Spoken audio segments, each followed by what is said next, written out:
O mundo tem hoje o viés da compactação dos espaços.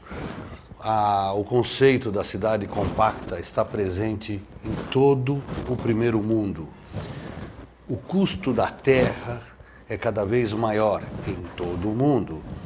O que acontece? Você tem que colocar mais pessoas na mesma área de metros quadrados da cidade. Chamado adensamento. O chamado adensamento para você possibilitar uma otimização da infraestrutura instalada. Na medida em que o plano diretor, apesar de ter em todo o seu discurso uma tentativa de se adensar a cidade ao longo dos grandes eixos de transporte, etc., ao mesmo tempo, ela afasta as pessoas na medida em que as regras de aproveitamento desse terreno fora das áreas dos eixos é ao contrário. Ela afasta as pessoas porque ela diminui. O custo da terra ele não vai mudar. Se eu coloco mais gente para colocar naquela mesma porção de terra, eu divido o custo, a fração daquele terreno por mais gente, e com isso eu consigo ter um barateamento dessa fração. Se eu afasto, se eu diminuo, eu vou ter um encarecimento dessa fração. A lei da oferta e da procura, não existe texto legal que contrarie esta regra. Essa regra é universal, não tem como. É oferta e procura. Então, o que acontece? Na hora que eu limito a possibilidade de aproveitamento, os potenciais de terreno nas áreas que hoje têm infraestrutura de sobra, E que são chamados, o que a gente tem comentado aqui no programa, são os miolos de bairro, né, por exemplo? vários miolos de barro têm infraestrutura, poderiam suportar um adensamento um pouco maior. Não. Eles já têm água, eles já têm luz, já têm esgoto, coleta de lixo. E principalmente emprego. Tem trabalho perto da moradia. Como é que eu otimizo o funcionamento de uma cidade? A questão da mobilidade está aí presente. Talvez seja o tema hoje mais presente em todas as discussões urbanas, urbanísticas. Na hora que eu afasto esse trabalhador, eu afasto o morador da cidade lá para a periferia, eu evidentemente, além de ter o custo de levar essa infraestrutura para ele lá na periferia, eu vou fazer com que ele ande, com que ele tenha que se locomover, perdendo muito mais tempo. A ociosidade hoje da população na cidade de São Paulo é imensurável. Não tem nenhuma ferramenta que meça quanto está se perdendo de energia aí. As atividades, hoje, a legislação toda, ela divide a cidade em dois usos. Os usos R, que são residenciais, e os usos NR, não residenciais. Então, vamos falar de maneira bem genérica, usos R e usos NR. Os usos NR, não importa, tem uma série, um infindável de tudo. Subcategorias desse Subcategorias, subcategorias e tal. Deveriam ser incentivados a estarem nos miolos de bairro. Aí, o que acontece? A pessoa vai a pé ao trabalho, volta a pé. Todo mundo fala hoje nas nossas amizades, nas nossas sociais, onde é que você trabalha? Eu trabalho perto de casa e tal. Aí fica todo mundo, puxa, mas isso é invejável, isso é privilegiado, você é um privilegiado e tal. Por quê? Porque ele vai a pé ao trabalho, ele não pega o carro, ele não pega o ônibus, ele não pega o metrô. Perdão. Traduzindo, a gente está falando então da criação de novas centralidades, é isso que você está levantando essa bandeira, é essa a questão? Que é uma bandeira, inclusive, sempre levantada pelo Tomás Assunção, que é presidente da Urban Systems, que prega essa necessidade de você ter diversas centralidades dentro da cidade. É como se fossem mini-cidades, né? Então você tem o comércio, você tem serviços, você tem trabalho, indústria, residências e lazer e tudo isso bem servido de infraestrutura. Exatamente. O custo disso, inclusive para se implantar numa cidade, é menor. Porque eu vou ter um raio, considerando a minha casa, é o meu núcleo, é o meu centro, um raio relativamente próximo, o raio da caminhada, talvez até da caminhada mais longa, mas da caminhada eu tenho tudo, puxa, eu vou estar feliz, inclusive, onde eu vou estar morando, tá certo? E é isso que, infelizmente, não ocorre. Hoje nós temos um trânsito, uma população que mora na Zona Leste, que vai trabalhar na Zona Sul, na Zona Sudoeste da cidade. Nós temos uma população enorme morando na Zona Norte, que vai trabalhar no centro.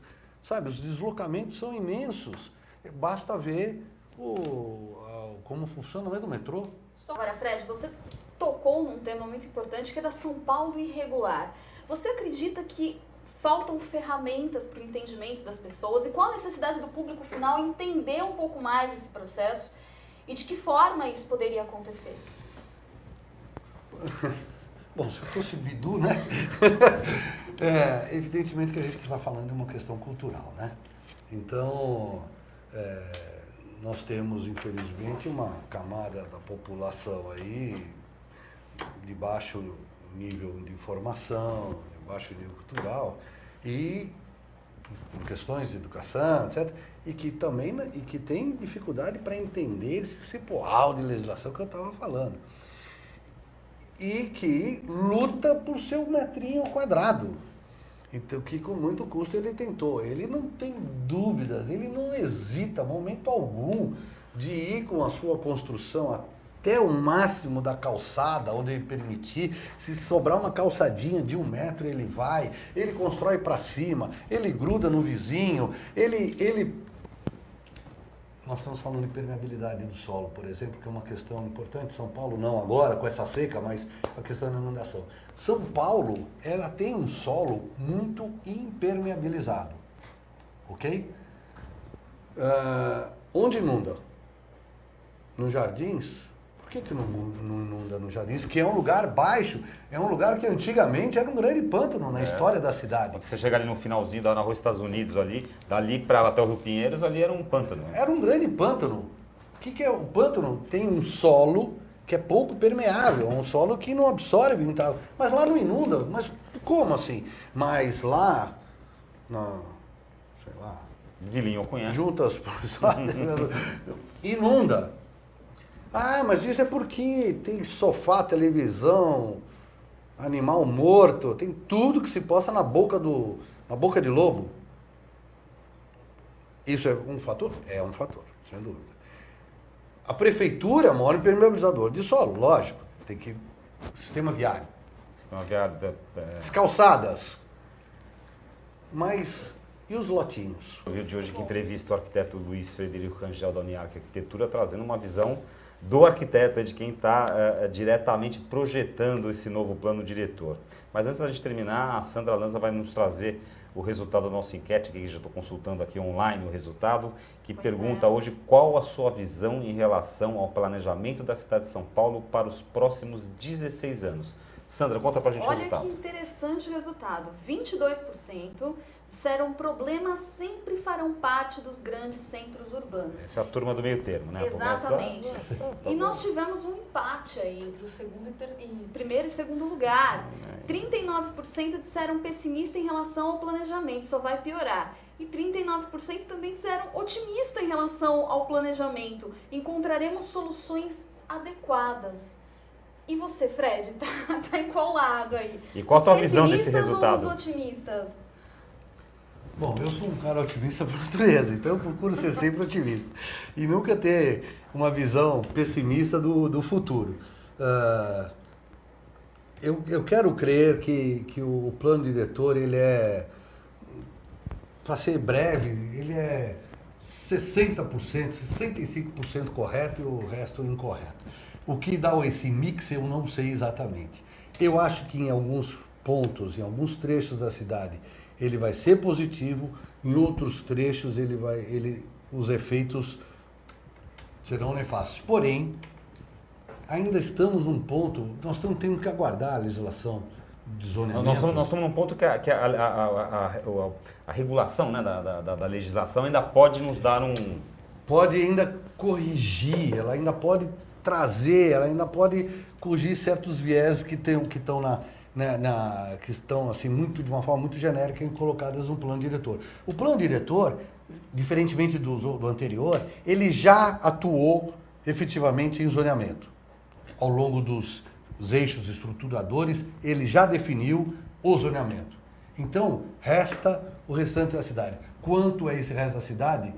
Os eixos estruturadores são 5, 6% do território da cidade. Se a gente tirar as grandes áreas verdes, os mananciais, as represas, etc., as represas, nós vamos ter aí mais uns 30%, 40% da área do território fora. Então, se a gente tirar isso, nós estamos falando de mais da metade da cidade, um pouco mais da metade da cidade, 60% da cidade, vai ser definida neste zoneamento que está por vir. Então, uma análise agora conclusiva sobre esse futuro, eu ainda acho que é um pouco prematura. Pode mudar alguma coisa. Tenho esperança, sou otimista de que algumas coisas sejam corrigidas. Vamos torcer para que mude para melhor. Vamos torcer.